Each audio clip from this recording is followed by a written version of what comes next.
2019년에 우리말로 번역이 된 리처드 니스백과 리 로스의 공동 저작인 사람이냐 상황이냐 라고 하는 책이 있습니다.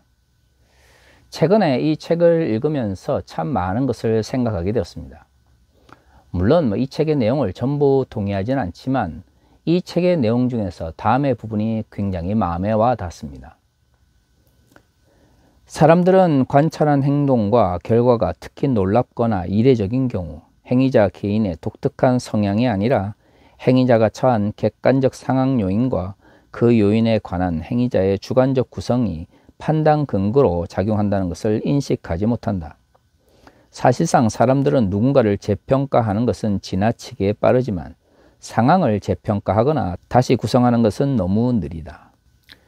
이 책은 미래지향적인 방향성을 결정하는 것이 사람이 가지고 있는 개인적인 성품보다는 그 사람이 속해 있는 상황에 의존한다라는 것을 강조합니다. 물론 여기서 말하는 사회심리학적인 연구가 그 모든 것들을 다 대변하는 것은 아닐 것입니다. 하지만 제가 한 가지 동의할 수 있는 것은 인간이 살아가면서 개인이 가지고 있는 성품도 그 사람의 결정을 하는데 굉장히 중요하지만 많은 부분은 그 사람이 살아가고 있는 주변 환경이나 사회적 상황에 의존한다라고 하는 것이죠. 아무리 개인의 성품이 강하고 의지가 강하다 할지라도 그 사람이 속해 있는 사회적 환경이나 상황이 많이 어려울 경우 그가 추구하는 바를 온전히 이루지 못할 수도 있는 것이죠. 그렇기 때문에 무언가 목표를 향해 달려나갈 때에 개인이 가지고 있는 의지나 성품도 중요하지만 자기가 속해 있는 상황 속에서 올바른 판단을 내리고 있는지 혹은 처음 시작할 때의 상황과 현재 달려가고 있는 상황이 달라지지는 않았는지를 끊임없이 돌아볼 수 있는 성찰의 마음이 필요한 것입니다. 사회심리학적 측면에서 인간이 상황에 의해서 영향을 받는다는 것은 너무나 당연한 것이지만 우리는 그리스도인으로서 여기서 한 걸음 더 나아가서 생각해 볼 필요가 있습니다. 인간이 기본적으로 상황에 영향을 받는다는 것은 부인할 수 없지만 문제는 상황이 우리의 삶의 전부를 규정하는 것은 아니라는 것이죠. 신앙적 측면에서 상황적으로 여러 어려움에 속해 있음에도 불구하고 믿음을 통하여 그것을 극복해 나아가는 경우를 우리는 많이 보았습니다. 기독교 역사에 있어서 기독교가 언제나 긍정적 혹은 좋은 환경 속에서만 성장해 왔던 것은 아니죠. 예수께서 승천하시고 거의 250년 가까운 시간 동안 기독교는 로마 제국 내에서 소수 종교로서 핍박을 받는 종교였습니다. 특히 3세기 로마의 위기 시기에는 기독교는 대박해를 50년 넘게 경험했던 것이죠. 상황이라고 하는 것이 종교적 생활에도 영향을 미친다는 것을 생각한다면 그 오랜 기간 동안 박해와 어려움 속에서도 기독교가 성장하며 또한 믿음이 유지될 수 있었던 것은 단순히 사회심리학적 측면에서의 상황의 문제로만은 전환할 수 없는 것입니다. 특히 사회적으로 불법이 난무하고 불의가 판을 치는 것 같은 그러한 환경 속에서 사람들은 쉽게 상황에 핑계를 돌릴 수 있지만 성경은 우리에게 그러한 환경 속에서도 하나님의 뜻을 이루기 위하여 노력해야 되며 그러한 불법적 상황과 불의한 환경 속에서 믿음을 지켜야 된다고 강조하고 있는 것이죠. 물론 이 책에서 언급하고 있는 것처럼 인간은 상황에 영향을 많이 받을 수밖에 없습니다. 그렇기 때문에 불법적 상황과 불의한 환경이 우리에게 닥쳐올 때에 그러한 환경과 상황으로부터 멀리 떨어지기 위하여 노력하는 자세도 필요한 것이죠. 상식적으로 생각해 봅시다. 나라고 하는 존재가 강한 의지나 아니면 확고한 신념을 가진 것이 아니라 상황에 따라 많이 흔들릴 수밖에 없다면 내가 올바르게 살아가기 위해서 결정해야 하는 것은 그러한 상황과 그러한 환경에서 멀리 떠나기 위해서 노력해야 하는 것이죠. 나의 의지나 나의 신념이 확고하지 않은 것을 알고 있음에도 불구하고 불의한 상황과 불법적인 환경에 내가 스스로 걸어 들어가려고 하는 것은 어쩌면 나의 잘못을 상황과 환경으로 돌리려고 하는 잘못된 믿음인지도 모릅니다. 오히려 초기 기독교 공동체의 수없이 많은 글들을 살펴보면 고난과 위기와 같은 상황 속에서 믿음으로 그것을 극복해내는 것이 필요하다고 하는 강조를 더욱 많이 발견하게 됩니다. 사실 오늘의 본문도 그러한 연속성 속에 있다고 볼 수 있는 것이죠. 오늘의 본문의 말씀은 히브리서를 어느 정도 읽어보신 분들이라면 누구나 알고 있는 말씀입니다. 특히 38절의 이 말씀은 굉장히 유명하죠. 나의 의인은 믿음으로 말미암아 살리라. 과거 한국교회에서 이 본문은 교회를 다녀야만 구원을 받고 또한 예수를 믿는 사람들은 주변 환경이 어떠하든 간에 믿음을 가지고 열심히 교회에 나와서 신앙생활을 하는 것이 하나님께서 기뻐하시는 일이라는 의미로 설교되어지고 또한 강조되어졌습니다. 물론 오늘의 본문은 분명히 하나님을 향한 믿음을 가지고 그리스도인들이 살아야 된다는 것을 말하고 있죠.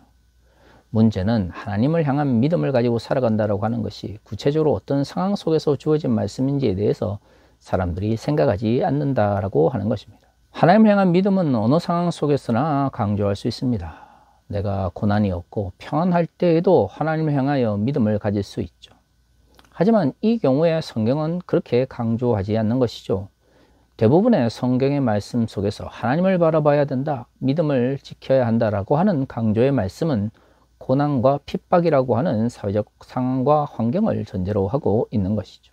오늘의 본문 말씀 32절에서 36절은 이렇게 말하고 있습니다. 전날에 너희가 빛을 받은 후에 고난의 큰 싸움을 견뎌낸 것을 생각하라. 혹은 비난과 환난으로서 사람에게 구경거리가 되고 혹은 이런 형편에 있는 자들과 사귀는 자가 되었으니 너희가 갇힌 자를 동정하고 너희 소유를 빼앗기는 것도 기쁘게 당한 것은 더 낫고 영원 소유가 있는 줄 알미라. 그러므로 너희 담대함을 버리지 말라. 이것이 큰 상을 얻게 하느니라. 의인은 믿음으로 말미암아 산다라고 하는 것을 강조하기 전에 히브리서의 저자는 히브리서 공동체가 고난 가운데서 담대함을 버리지 말 것을 이야기하고 있습니다.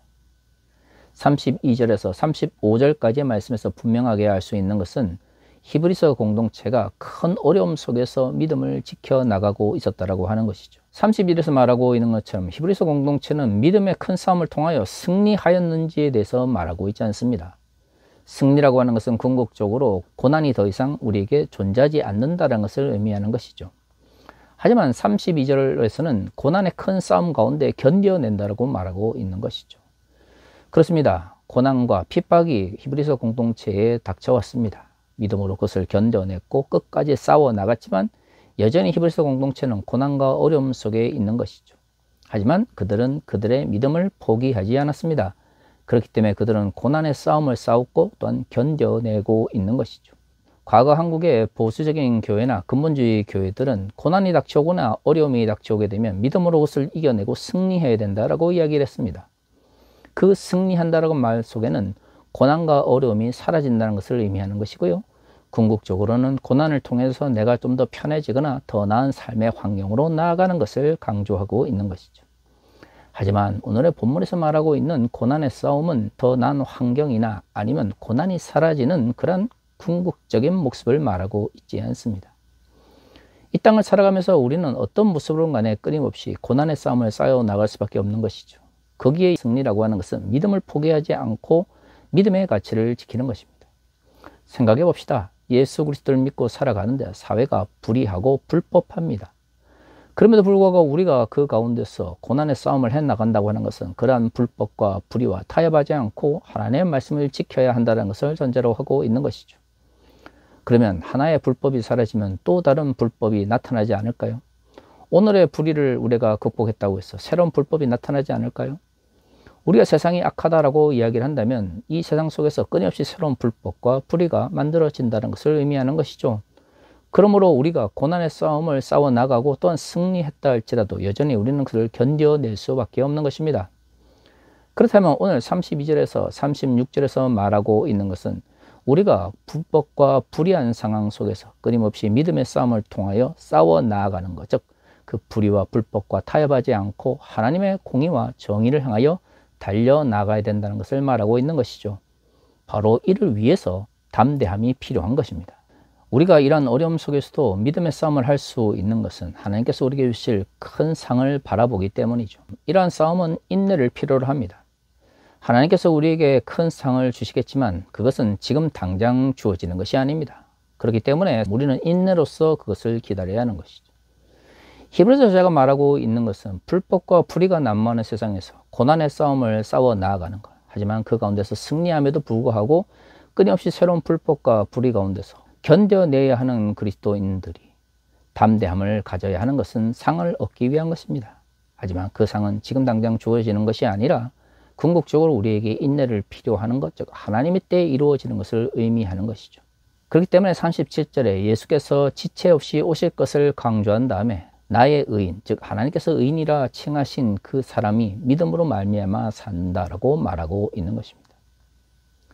하지만 과거 한국교회에서는 이러한 불법과 불의가 난무하는 상황 속에서 믿음의 싸움을 해나가며 그럼에도 불구하고 그 가운데서 인내로서 참는 문제에 대해서는 강조하지 않았습니다.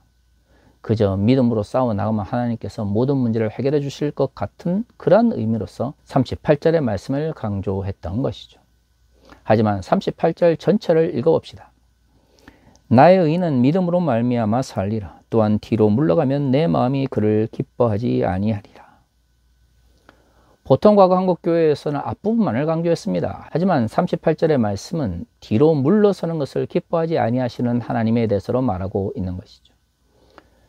32절에서 37절까지의 말씀 속에서 이 본문을 살펴보면 결국 불법과 불의가 난무하는 세상 속에서 고난의 싸움을 해 나가야 되는 그리스도인들에게는 하나님께 주실 상을 바라보면서 현실의 싸움을 포기하지 않고 달려나가야 될 인내가 필요합니다. 그 많은 것을 무엇을 말하겠습니까?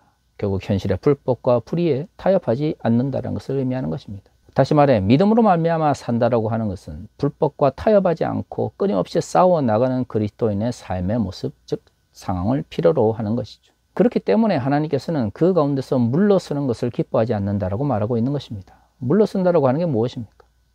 고난 가운데서 싸움을 해 나가야 되고 불법과 불의 가운데 저항해 나가야 하는데 거기에서 물러난다고 하는 것은 주어진 불법적 상황 속에서 그 불법과 불의와 타협한다는 것을 의미하는 것이죠. 39절은 이를 강조하기 위하여 다음과 같이 말하고 있습니다. 우리는 뒤로 물러가 멸망할 자가 아니요 오직 영혼을 구원함에 이르는 믿음을 가진 자니라. 오늘 우리가 읽은 36절에서 39절의 말씀에서 믿음이라고 하는 것은 불법과 불의와 싸워 나아가는 그리스도인들의 싸움을 전제로 하고 있습니다. 그렇기 때문에 우리는 그 싸움 속에서 견뎌내야 합니다. 그리고 담대함을 가져야 하는 동시에 인내를 필요로 하는 것이죠. 믿음으로 말미암아 산다고 하는 것은 불법과 불의에 타협하지 않고 하나님의 뜻을 이루어 나아가는 삶을 이야기하고 있습니다. 하지만 과거 한국교회에서는 이러한 불법적 상황에 맞서 싸우는 그리스도인의 삶의 문제가 빠져 있었던 것이죠. 그저 교회 열심히 나와서 예배 잘 드리고 예배 드리는 가운데서 감정 혹은 감성의 변화를 통하여 결심하고 다시금 마음을 다잡기만 하면 믿음으로 말미암아 살아가는 것처럼 가르쳤던 것입니다. 그러다 보니 믿음을 아무리 강조해도 불법적 상황에 맞서 싸우는 삶의 실천의 문제는 빠져 있었던 것이죠. 하나님께서 의인이라고 불렀던 사람들은 믿음으로 말미암아 살아가야 합니다.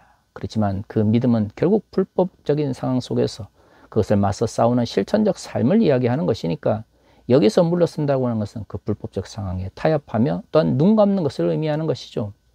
그렇다면 결국 그러한 불법과 불의에 눈 감고 그것에 타협하려고 하는 것은 하나님께서 기뻐하지 아니하시는, 즉 하나님의 구원에 이르지 못하는 믿음이라는 것도 우리는 생각을 해봐야 됩니다. 하지만 과거 한국교회에서 이러한 이야기들이 전혀 이야기되지 못했던 것이죠. 그러다 보니 믿음을 아무리 강조해도 그 믿음이 결국 불법적 상황에 맞서는 실천적 삶의 문제로 이어지지 못했던 것입니다.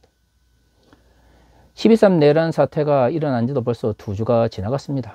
그 사이에 대통령은 탄핵되고 수없이 많은 일이 있었는데요.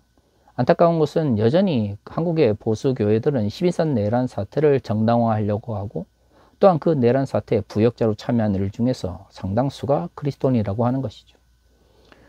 도대체 한국의 보수교회 혹은 근본주의 교회들 가운데서는 왜 불법적 상황에 맞서 싸우는 실천적 삶의 문제가 전혀 관심을 받지 못할까요? 그렇습니다. 믿음을 강조하지만 궁극적으로는 그 믿음이 불법과 불의에 타협하지 않고 하나님께 주실 큰 선물을 바라보며 오늘 또 싸워 나아가며 견뎌 나아가며 인내해 나아간다라고 하는 것을 우리가 가르치지 않았기 때문입니다. 하지만 그러한 왜곡된 믿음의 개념을 가지고 오늘 본문에서 말하고 있는 나의 의인은 믿음으로 말미암아 산다라고 하는 이 말씀을 바르게 이해할 수 있을까요? 바르게 이해할 수 없으니까 한국교회가 믿음을 강조하면 강조할수록 사회적 불의와 불법에 싸워 나가는 삶에 대한 관심이 사라져 버린 것이죠. 만약에 한국교회가 오늘 본문에서 말하고 있는 이 믿음의 총체성을 회복했다면 12.3 내란 사태와 같은 불법적 상황 속에서도 믿음으로 말미암아 여기에 저항하고 또한 극복하기 위하여 노력했을 것입니다. 모든 그리스도인들이 사회적 영역이나 정치적 영역에 참여하지 못한다 할지라도 적어도 지금 한국의 보수교회나 근본주의 교회처럼 내란을 종교적으로 정당화하거나 내란에 동조하는 것을 자랑스러워하지는 않았을 것입니다. 사랑하는 성도 여러분, 정말로 믿음으로 말미암아 살아가기를 원한다면 그 믿음이 불법과 불의에 저항하며 이 땅 위에 하나님 나라의 가치를 실현하기 위한 실천적 삶의 문제와 연결되어 있다는 것을 인식해야 하는 것이죠. 그러한 믿음에 대한 성찰이 없다면 우리의 믿음은 계속해서 왜곡될 수밖에 없고요. 결국 믿음으로 말미암아 산다는 것을 강조하지만 거기에는 그저 교회 열심히 나오고 종교생활 열심히 하는 것으로 그치게 될 것입니다.